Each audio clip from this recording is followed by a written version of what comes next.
Welcome back to Body Signals. I am thrilled to have Dr. Wiliam Dixon back with us. For those of you who don't remember Dr. Dixon, he is a Signos founder. He's also an assistant clinical professor of emergency medicine at Stanford. He is board certified in emergency medicine and obesity medicine. So, Dr. Dixon, welcome back. Thrilled to be here. We have got a really interesting topic today that we've been discussing internally, and that is migraines, and specifically the relation between migraines and plasma glucose or your blood glucose levels. So I've got a bunch of questions for you, but let me start here. I've had really bad headaches before, and I've always asked myself, I wonder if this is a migraine, and how would I know if I had a migraine? That's fair. So one of the things that are interesting about migraines is that they're often genetic. So a lot of people have family history of migraines. And so usually that's one of the first questions we ask when we're figuring out what kind of headache this could be.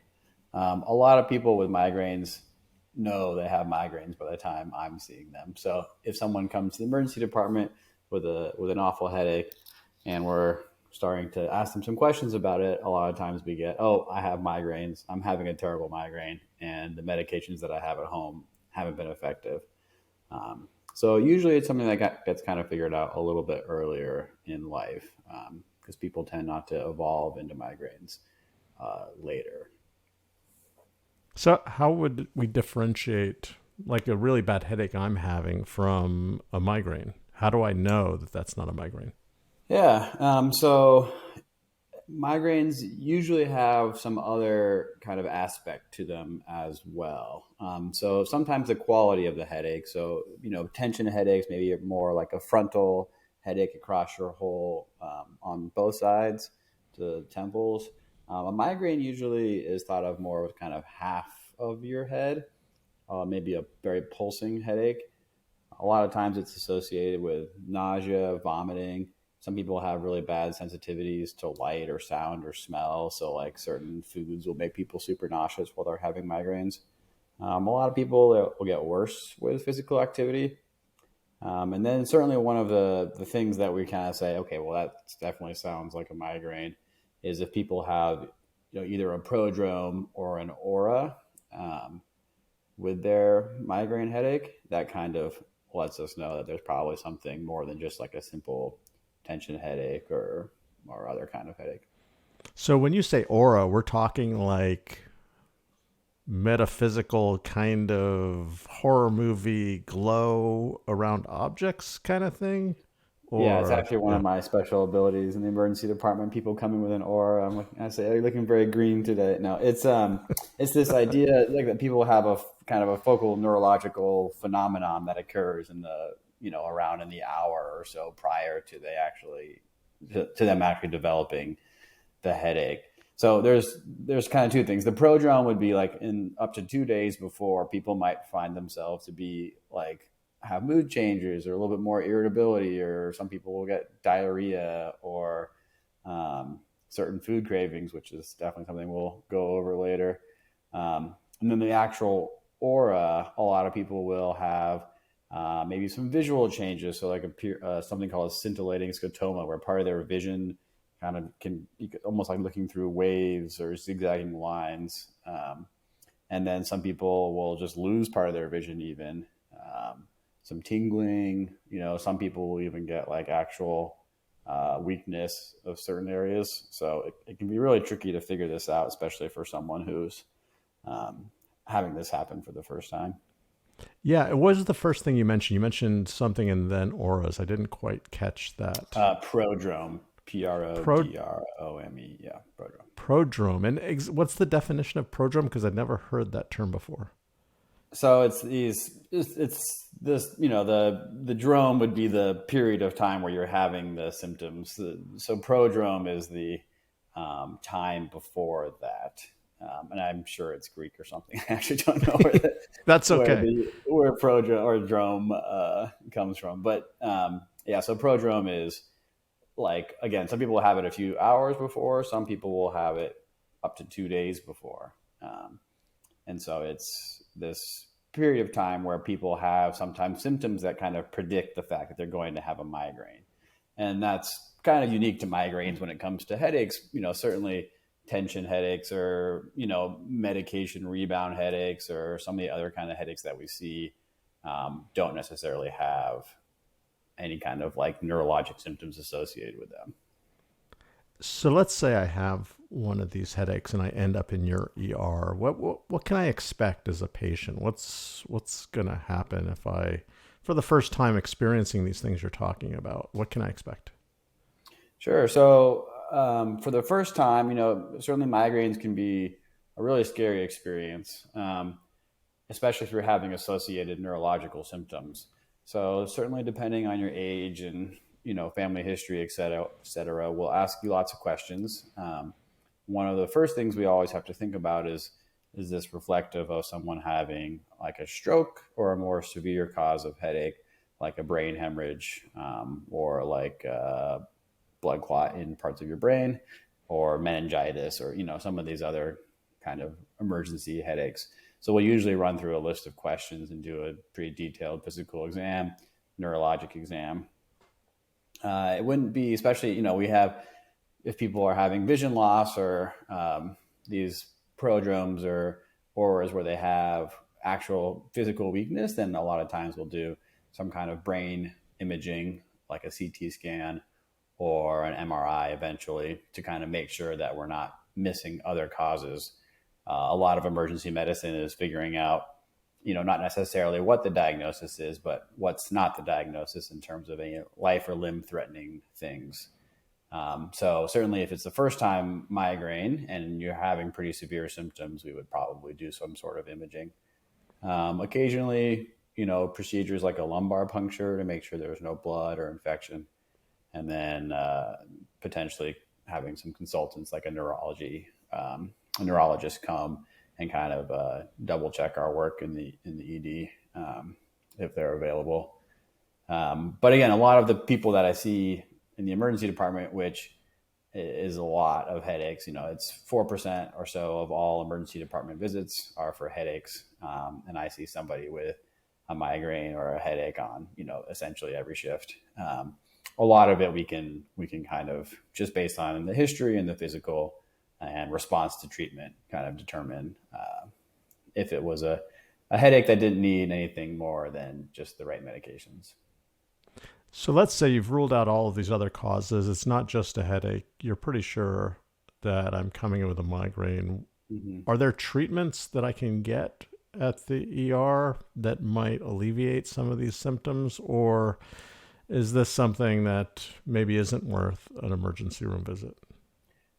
So it's a good question. There's definitely treatments available, and I find treating migraines one of the more satisfying things to do in the emergency department, because migraines can be really crippling, and I'm fortunate not to have experienced them myself. But certainly, we have friends and family and colleagues here at Signos that do, and really it can be a really debilitating neurologic condition if you're having a high burden of kind of migraine days, which is one of the ways that people kind of quantify how many migraines they're having a month or a year or whatever.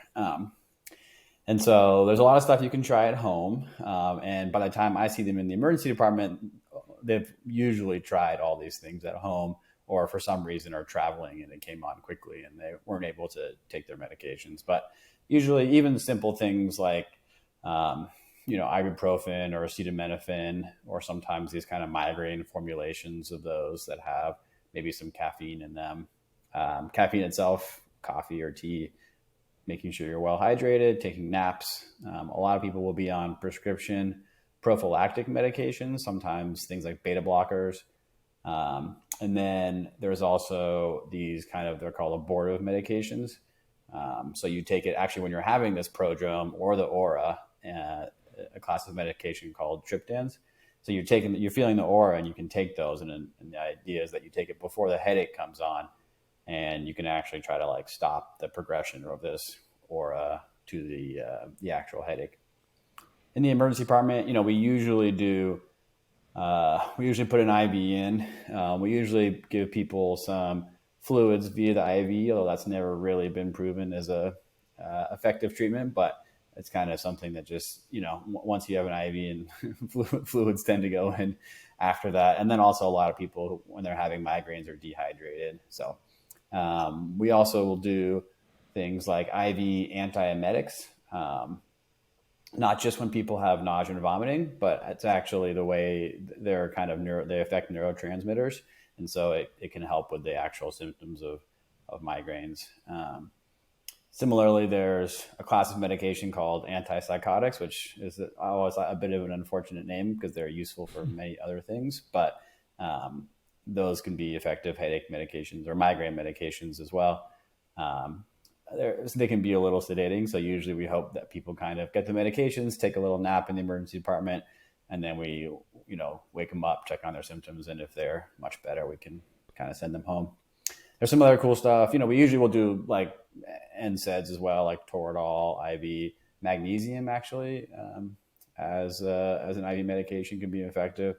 And then there's certain types of headaches that respond really well to nerve blocks. So actually taking lidocaine, like the numbing medicine, and putting it up your nose, like with a COVID swab, basically, all the way back. You can put some lidocaine and actually put it right onto a nerve bundle that's deep in your nostril. And some people will have some migraine relief through that, which is pretty wild. People never really believe it works. And then you try it and their migraine's gone in 10 minutes. It's pretty remarkable. Wow. Now, I'd heard that in the past. It's now maybe not indicated that that some ERs would prescribe just like a pain medication, a prescription pain medication in general for migraines. Is that true? And why does that not work? Do you mean like opioids? Yeah, like opioids. Yeah. So in general, obviously we try to avoid opioids as much as possible in the emergency department, or certainly prescription. If people are in severe pain, we give them.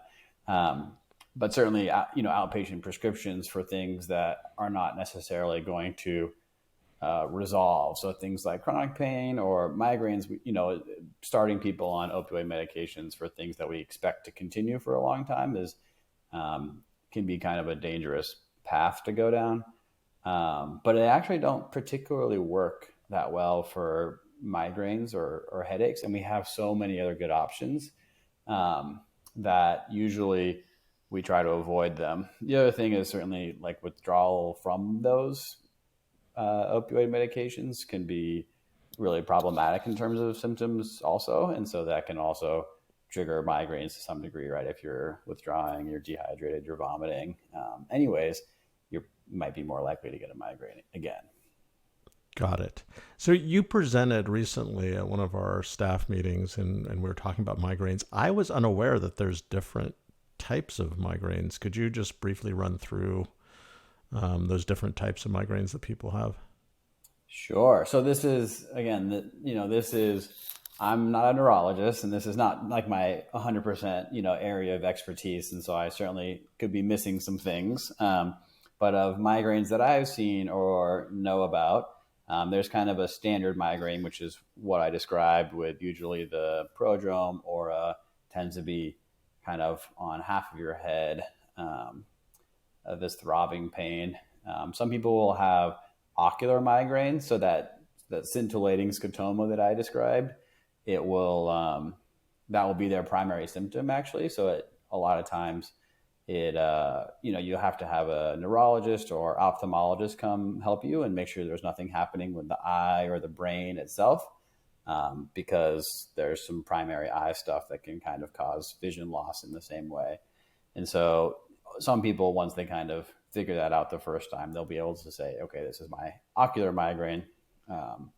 But we also have to make sure they don't have like a retinal detachment or a focal stroke or things like that. So it can be pretty tricky to diagnose that, especially as they don't always get a headache with it. So it might be just eye symptoms. Similarly, people might have silent migraine. So they have these neurologic symptoms without having a headache, which again makes it very tricky to diagnose. Wow. You can imagine. That's mind-boggling that someone could not have the headache, yet it could be a migraine. Yeah.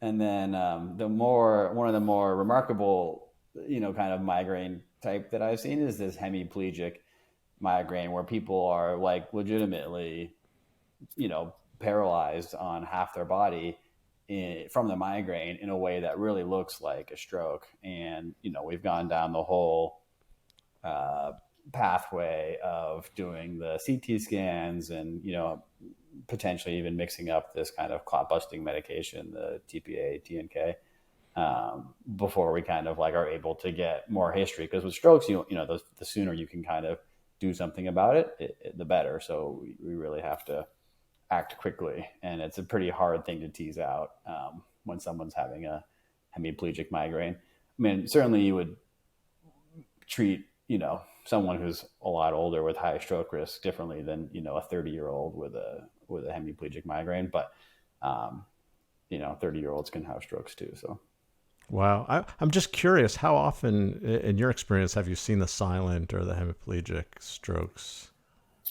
I think, again, it's hard because there's a diagnosis of exclusion. So I don't always necessarily know about it until like after they maybe got their MRI or were seen in clinic by the neurologist.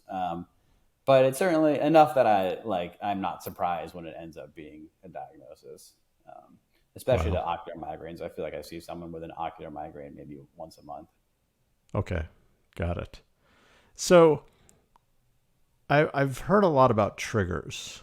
Um, Maybe you could just run through what some common triggers, and then a follow-up question to that is that do we really know if these are triggers? Is there a causal link? It sounds like some of these things, it might just be a craving, and yet we associate, a food item, which is what I most often hear as a trigger. We associate that with causing a migraine. Yeah, so this was as I was reviewing this topic for the internal discussions we've been having. I was pretty interested to learn more about this. So this is definitely a little bit new to me because certainly in medical school and through like my training, you have these conversations with patients where you talk about what could have been the trigger, and so you kind of almost maybe even lead patients into it, right? Because you're like looking at like, oh, why did the migraine happen this time? Like, what can we help you prevent in the future? And then, as we're discharging you, once we feel better, we basically say like, okay, well, don't do that thing that you did that brought you here to the emergency department, which is like, oh, yeah, thanks, super helpful, right? Um, It's kind of like the so doctor, it hurts when I go like this, and you say, well, yeah, like, stop okay, we'll doing just that. stop doing that. Which is always super useful advice for patients. You're like, how much do I owe you? um, but a lot of people will describe, or a lot of people have been told to watch out for different triggers of their migraines. So for some people, it will be alcohol, which frankly makes sense to me. Chocolate or cheese, sometimes citrus or sweeteners or like caffeinated beverage. I had a caffeine withdrawal headache one time, I'm pretty sure, and that was maybe as close as I've gotten to a migraine, but that was pretty awful. So caffeine obviously is, the most popular drug in America, people like to say. Some of it might be just related to what the neurotransmitters in the food are. So cheese, for example, has a lot of tyramine, which is a neurotransmitter. And so there's a lot of maybe guesses about how what you eat and different neurotransmitters are related. So that might be one of the things. But we also went through this study where it was really fascinating. They looked at people who have migraines and eat certain things. And guess what? If you eat chocolate every day and you also have migraines, the chance that you had a migraine after you ate chocolate is 100% because you will always have eaten chocolate in the day before. And likewise, if you never have chocolate and never eat migraines, chocolate will never be a trigger for you because you don't eat chocolate or have migraines. So it might be a little bit more complicated than these being triggers as to just being a coincidence. So they call it this association causation fallacy, right? If I work out every day and I get a migraine after I work out, is it that I'm working out or is it that I just happen to get a migraine and I work out every day, Right. It could So be a total correlation causation issue, but it sounds like it could be even more difficult to separate in that perhaps I have a craving for something before I get a migraine. It's not that the thing I'm craving causes the migraine. It's just it's almost like it's predictive but not causal. Is Right. So that that was true? one of the, yeah, exactly. That's one of the things they were talking about as well, is that, as we kind of went over, this prodrome could be, 48 hours in advance. And so your body might be triggered into craving certain things, of which, chocolate or caffeine or fruit or whatever might be the thing that you are triggered into craving. And thus, you wanting to eat them is not what causes the migraine, but is actually reflective of the fact that you are going to have one anyways. So it's pretty fascinating, and I imagine frustrating for people who are suffering from migraines. So watermelon. That's really fascinating that was, I think, on the top of the list in terms of being identified as a trigger. Why watermelon? So watermelon is, I had mentioned this chemical before, but it can produce, especially if the watermelon is ripe, it can actually produce more tyramine, which is the same thing that people tend to watch out for in like cheese or some other foods. And so tyramine can be a trigger for sure for some people. And interesting that watermelon, the riper it is, the more delicious watermelons are, but also unfortunately sounds like the higher chance of it causing a migraine for some people, obviously. Got it. What about alcohol? Should I be abstaining from alcohol if I have migraines? Do we know enough yet? Yeah, I mean, in general, I will say as a doctor, I always encourage people to abstain from alcohol. Certainly, wine can have a little bit more of the chemicals that might trigger migraines. Um, and then, it's a pretty common thing for migraine triggers. It also, you sleep worse, you can be dehydrated. So it might be a little bit more multifactorial as to why it causes triggers or triggers migraines.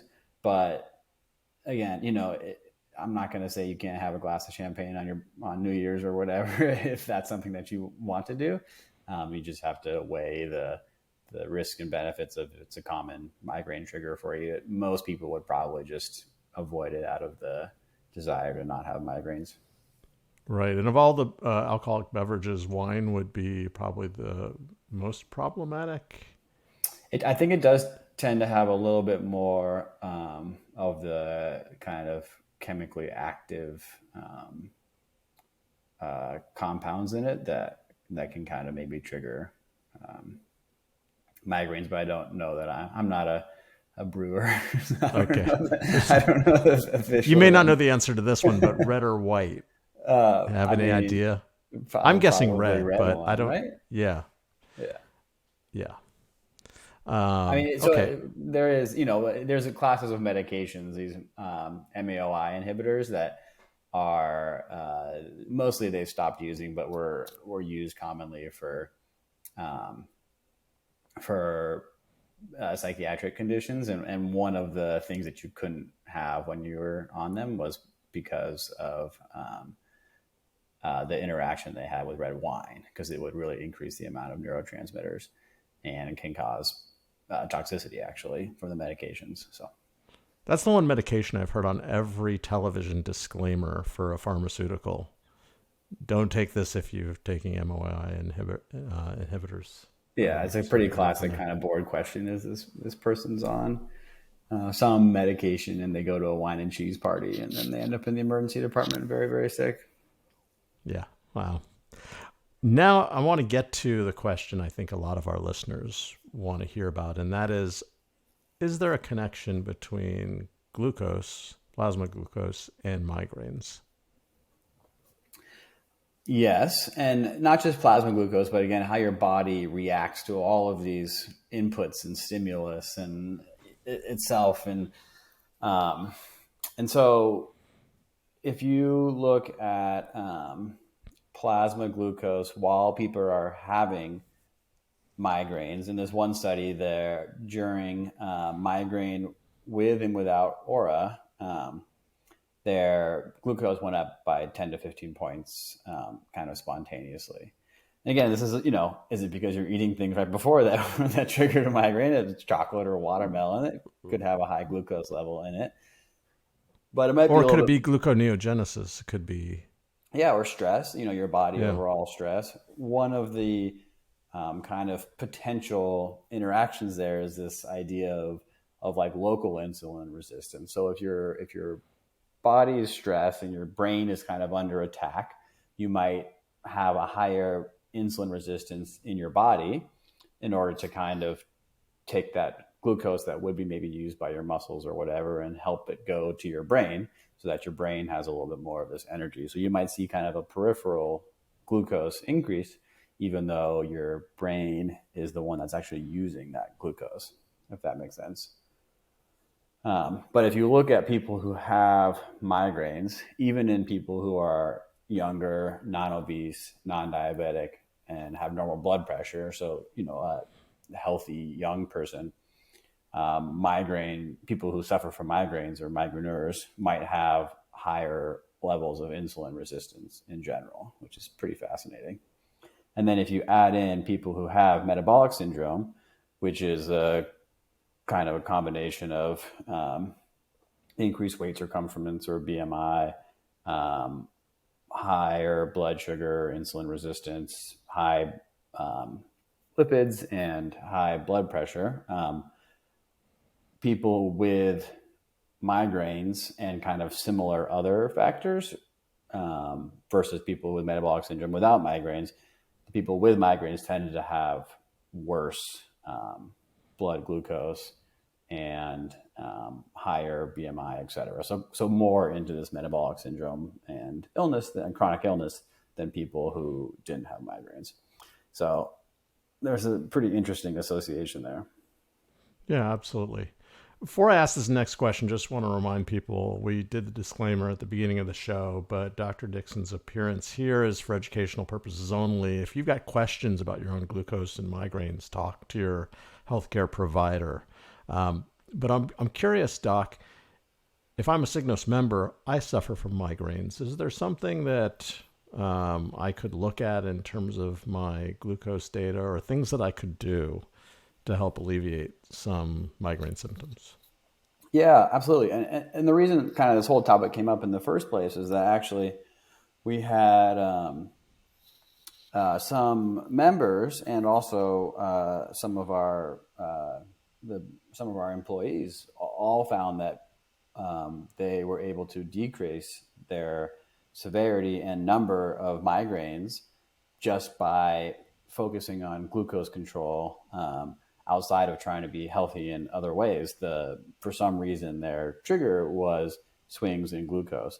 And so, I mean, certainly, again, not me not having migraines myself, but I have noticed that if I have a high spike followed by, my insulin kicking in and then a crash, I will get a headache pretty with regularity.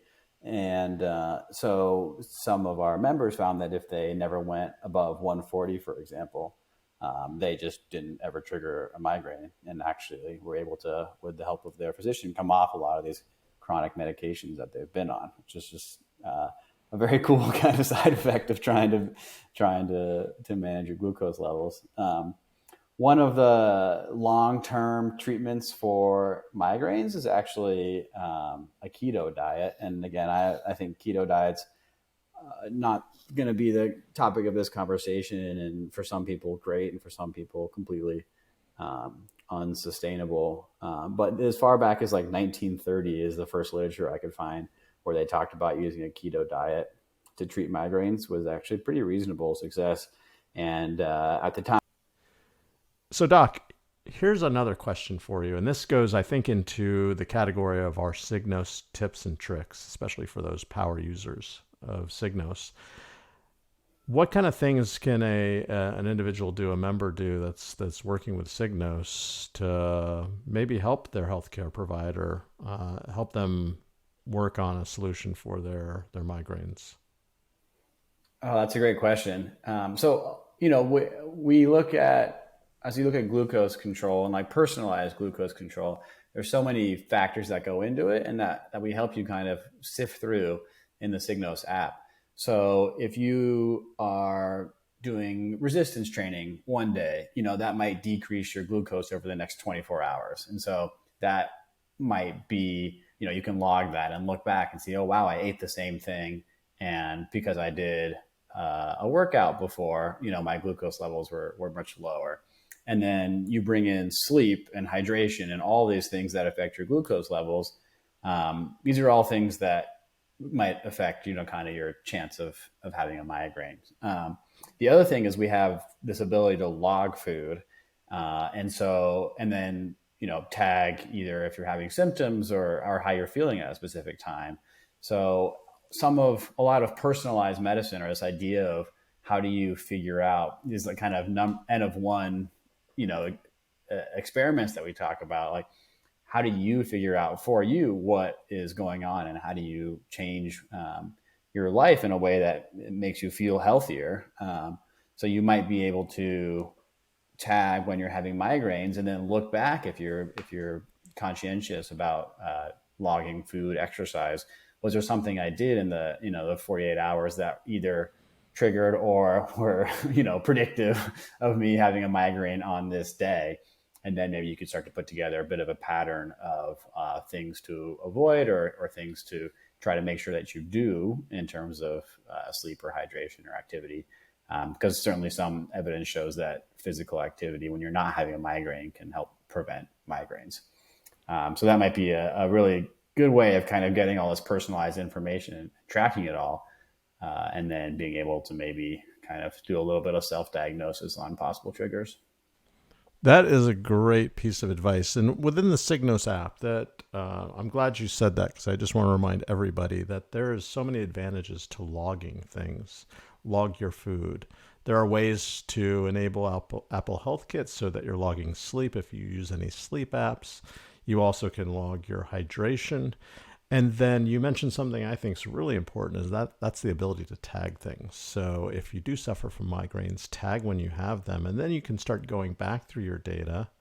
You can start seeing if there are any patterns to things that you've eaten, to your sleep, to your hydration levels. And then you can use that in a conversation with your healthcare provider to figure out if there are things that you can do to help alleviate the symptoms of migraines. Don't forget to subscribe, like this video, and tap the bell icon to be the first to get more videos like this one, and stay connected with Signos.